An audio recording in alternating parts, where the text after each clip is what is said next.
fate really put this all together. I had more books on diving, I think, when I was at school in Athens than I had on archaeology. I love to read about it. Everything by Cousteau, by Hans Haas, by Deolay, by these people.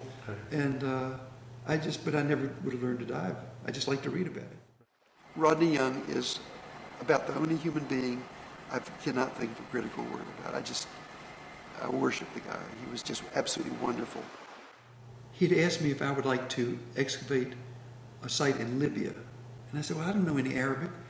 You can learn. I don't know how to map a site. That's what you give an architect for you. I don't know anything. And I just kept saying, I'm not good enough. I can't possibly do it.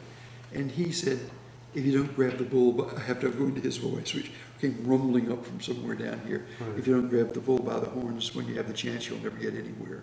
So when I wrote my popular book, I have that, and I said, boy, when he offered me the chance to go to learn how to dive and do a Bronze Age shipwreck, I said, I grabbed the bull by the horns.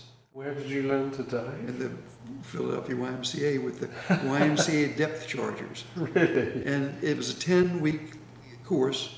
And at the end of the 6th lesson, I said to Dave Stith, the instructor, can I try a tank on just once, please? Because I leave for Turkey tomorrow and the wreck's 100 feet deep. So my entire experience with the tank on my back was 10 feet deep in a pool. I passed everything.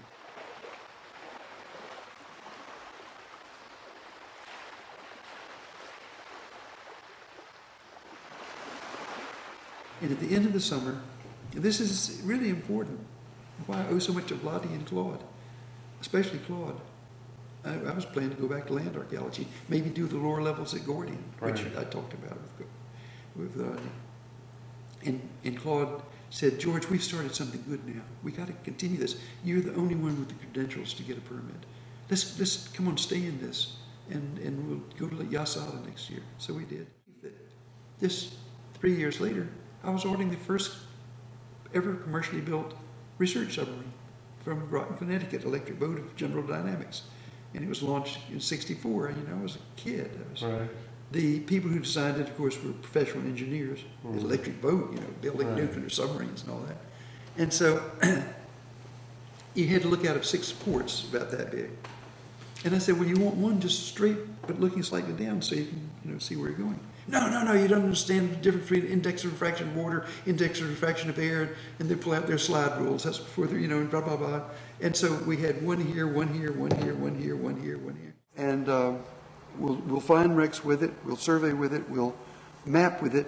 And I developed with a Navy grant a way of mapping from the submarine. And so in half an hour, we did the same mapping a wreck that was taking us weeks to do with meter tapes and grids and photographs and all that stuff. So it all worked out.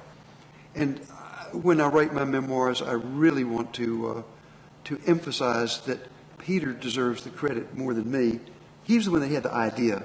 I mean, maybe I implemented it by going with him. We floated a bar over the wreck so it was horizontal. We put a little piece of duct tape or something every so far apart, and we figured out the focal length of the camera, and we had to get into some stuff. And I worked with a former physicist from Eastman Kodak. He knew all about focal lengths and so forth. And you slid the camera hanging on gimbals, so it would always be hanging horizontally, and so you wouldn't have to touch it. And take your pictures, and every 2 pictures makes a stereo pair. And we were able to do it, and the Navy was so impressed, they gave us a grant to develop doing this from a submarine with 2 strobe lights and all this stuff. And nobody said it was possible, but it was very easy to do it. It was simple, no problem at all. It was beautiful goldfish, big carp, that big, and nice, beautiful lilies out there. It was gorgeous. And they put the submarine, it was not in the water, but it was over the water, and the paint or the battery acid, something must have dripped down in it and killed all the fish. And I never got blamed for it. It wasn't my idea to put the submarine there, and I wasn't the one that designed the cradle for it and all that. But it was the submarine that killed the fish, and there's no doubt. Or unless they just died of fright seeing the monster fish up above them. When you came back to Penn after your work on the Cape Gelidonya shipwreck, were you treated like a conquering hero? You had just started a whole new branch of archaeology. No. We were sneered at for many, many years. It was a real uphill battle. You're going to go off and have fun in the Mediterranean again, swimming and lying in the sun. We want a historian, not a skin diver. I mean, we were really sneered at. And we just lived on beans and rice and tomatoes. And some days we ran out of food altogether and honestly dived with nothing to eat.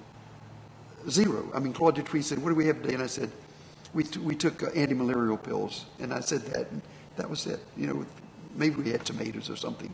But stop diving if we sent a sponge boat off to bring food. And you weren't prepared to stop diving. That's right. Peter Throckmorton, again, his idea, said to me, you know, George, all this stuff we're finding at Cape Gelidonya is supposed to go to the Izmir Archaeological Museum. It'll just end up in the basement. Yeah. Said, the townspeople of Bodrum deserve a museum of their own, since their sponge divers are going to show us these wrecks. I never dreamed that. I mean, we have an institute now working around the world. We're in Vietnam, we're in the Caribbean, we're in the Yukon, we're in Turkey, we're in Italy. We've been in Bulgaria, and Israel, and Right. Egypt. And it's rather incredible. And I've often said that you have to be young and ignorant and naive to get anywhere.